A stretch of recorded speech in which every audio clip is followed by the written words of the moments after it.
Bonjour à tous. Je suis professeure d'histoire et je m'appelle Aline. Aujourd'hui, nous allons étudier sur la Révolution Française.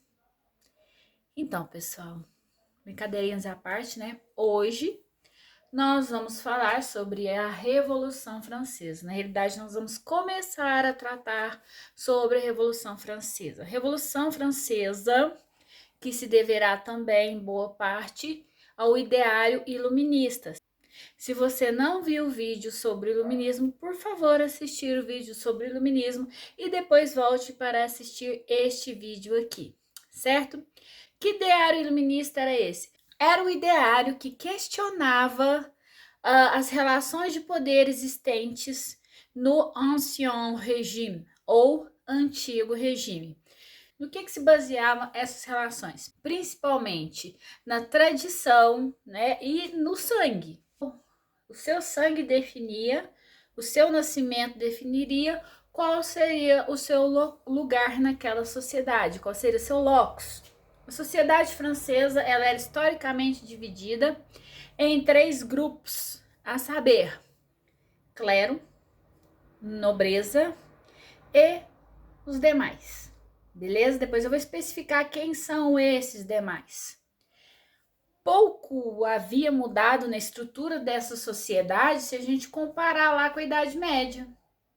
Na Idade Média você tinha clero, nobreza, camponês. Olha a similaridade aí, né? Os que oram, os que guerreiam e os que trabalham. Então, pessoal, muita coisa ainda havia permanecido resquícios dessas características feudais dentro da sociedade francesa, com uma diferença, né? Os nobres, eles não estavam interessados em guerrear, eles estavam interessados em viver luxuosamente, eles estavam interessados em explorar o terceiro estado, né? O primeiro estado, que era do clero, que vivia, né, uma situação econômica, os religiosos viviam numa situação cômoda, não pagavam impostos, a nobreza também não pagava impostos, e o terceiro estado, que eram os trabalhadores, os camponeses, né, os demais, a burguesia, pagavam impostos e sustentavam o primeiro e o segundo estado. O primeiro estado, que tinha uma composição de cerca de 120 mil pessoas, era dividido em alto clero, ou seja, os altos cargos dentro da igreja, por exemplo, bispo, arcebispo, e o baixo clero, que eram aqueles que cuidavam das paróquias, os padres, né, os párocos, os que tinham os cargos mais baixos dentro da igreja católica. A nobreza, que era dividida entre nobreza cortesã ou nobreza parasitária, era aqueles caras que viviam ali no palácio junto com o rei, adulando ao rei, né? Era uma nobreza que estava ali em torno, estava na corte realmente. Ficavam lá, oh rei, como o senhor está maravilhoso hoje, como o senhor está lindo, nossa, adorei seu sapato, nossa, a sua maquiagem está divina, né? O rei, que na época era um carinha chamado Luís XVI, né? Não era um rei tão pomposo, né, tão, como é que eu posso dizer, tão poderoso quanto o Luís XIV, o Rei Sol, mas era um cara que gastava muito, né, tinha toda uma nobreza que era sustentada ali em volta dele, festas, banquetes, principalmente dados pela Maria Antonieta, que era esposa do rei Luís XVI, e gostava muito de gastar. Né, gostava muito de joias, de roupas, de banquetes, de farras, né? Era uma das características dessa moça. Ela era uma farrista. Então, o rei pagava as contas dessa nobreza cortesã, né? A nobreza como um todo tinha cerca de 350 mil pessoas que integravam. Você tinha também a figura da nobreza provincial. Quem que era essa nobreza provincial? Eram os caras que viviam mais afastados da corte. Eram os caras que tinham terras. Eles tinham terras e viviam da exploração do trabalho e dos impostos que eram cobrados dos camponeses, certo? Então essa era a nobreza provincial. E você tinha um terceiro tipo de nobreza, né? Que era a nobreza togada. Quem eram esses nobres togados? Os nobres togados eram burgueses que tinham muito dinheiro e que compravam títulos de nobreza. Então o cara ia lá e comprava um documento falando que ele era nobre.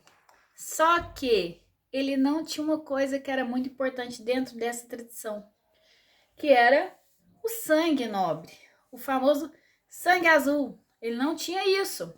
Então, geralmente, essa nobreza cortesã, né, essa nobreza provincial, eles olhavam meio que de cima para baixo para essa nobreza togada. Ah, mas você não tem sangue nobre como nós temos. Você é um farsante, né? Então os caras, apesar de burgueses terem muito dinheiro, não tinha esse poder, não tinha esse prestígio político que a nobreza tinha. Beleza? E no terceiro estado você tinha cerca de 24 milhões de pessoas, ou seja, a maioria estava no terceiro estado, certo? Sustentando essa galerinha aí do primeiro e do segundo estado. Quem fazia parte do terceiro estado? Burguesia, os famosos sans-culottes, que eram os trabalhadores urbanos, e os camponeses, que eram cerca de 80% da população, já que na França, nesse processo de industrialização, ele foi mais demorado que na Inglaterra. Enquanto a Inglaterra estava acelerada na industrialização, a França ainda tinha muitas características, muitos resquícios, né, do período medieval.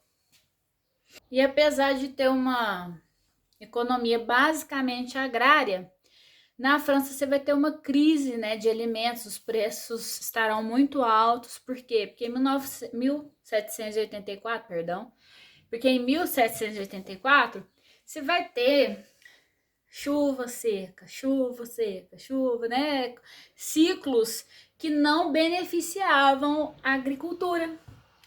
E aí o que aconteceu? Começou a haver carestia, que é preços altos dos alimentos, e muita fome, ou seja, a situação econômica na França, que já não era boa, continuou a degradar-se. As manufaturas francesas, por sua vez, também não iam bem. Por quê? Porque estavam enfrentando a concorrência inglesa, né? Aqueles ingleses que já estavam o quê? Adotando máquinas que produziam mais rápido, que a produção acabava ficando mais barata. Então, os produtos franceses que eram produzidos nas oficinas, né, na manufatura, ainda não tinham a capacidade de concorrer com o valor das mercadorias inglesas, e isso gerou também uma crise nesse setor.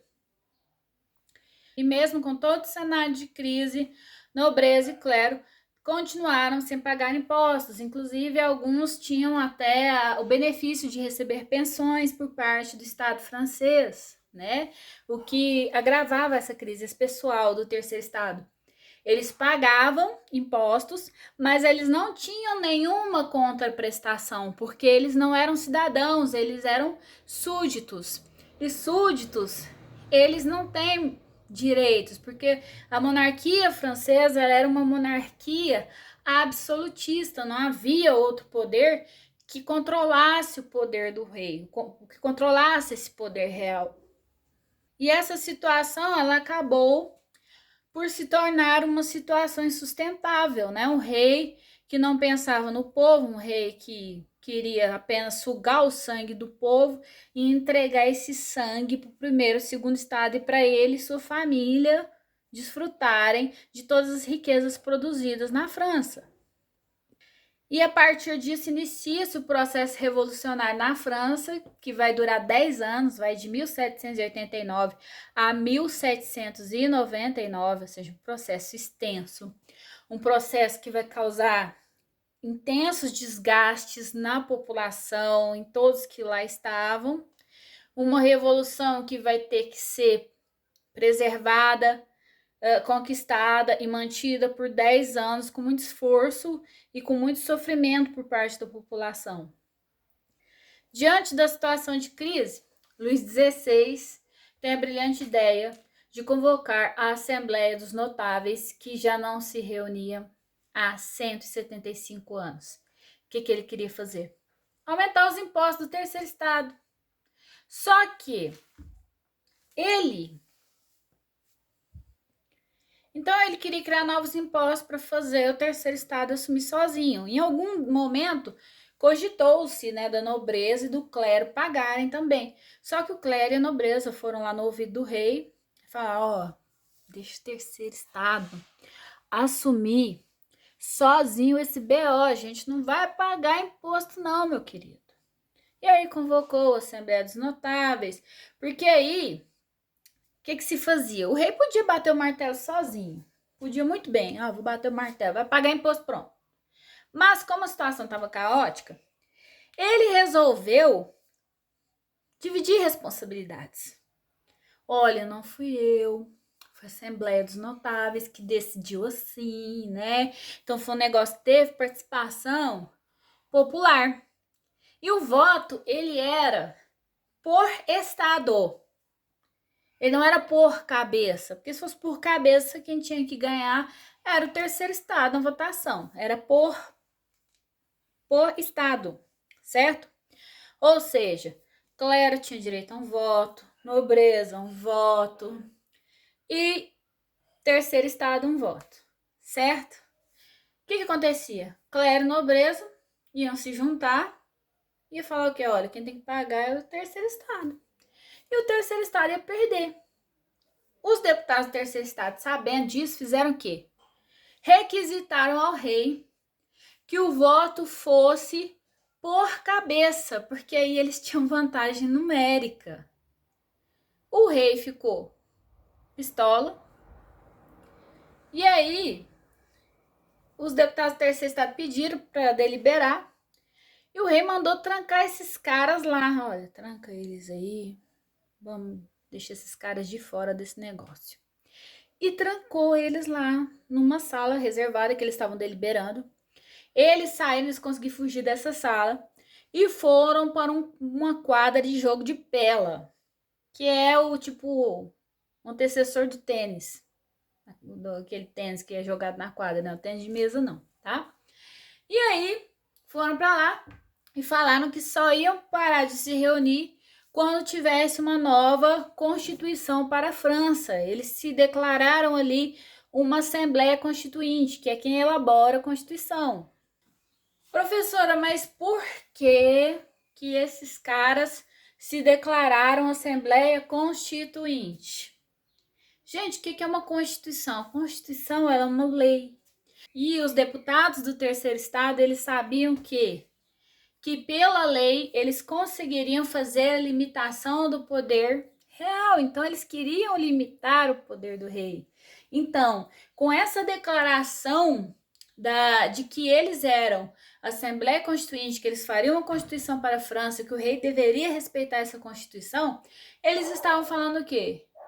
Olha, nós vamos mudar as regras do jogo. A partir de agora, rei, a partir de agora, primeiro e segundo estado, as coisas não vão ser do jeito que eram antes. Nós vamos transformar essa ordem social. E aí, gente, vai começar uma série de embates, de disputas dentro da própria revolução para consolidação de projetos de poder, para consolidação de projetos políticos que seriam adotados a seguir. Nós vamos parar por aqui. Depois eu vou gravar a segunda parte sobre a Revolução Francesa. Fique atento, siga o canal, clique no sininho, inscreva-se, ajude aí, curte, né? Não esqueça de curtir e fala pro seu coleguinha, olha, a professora tá dando aula, vamos lá assistir, beleza?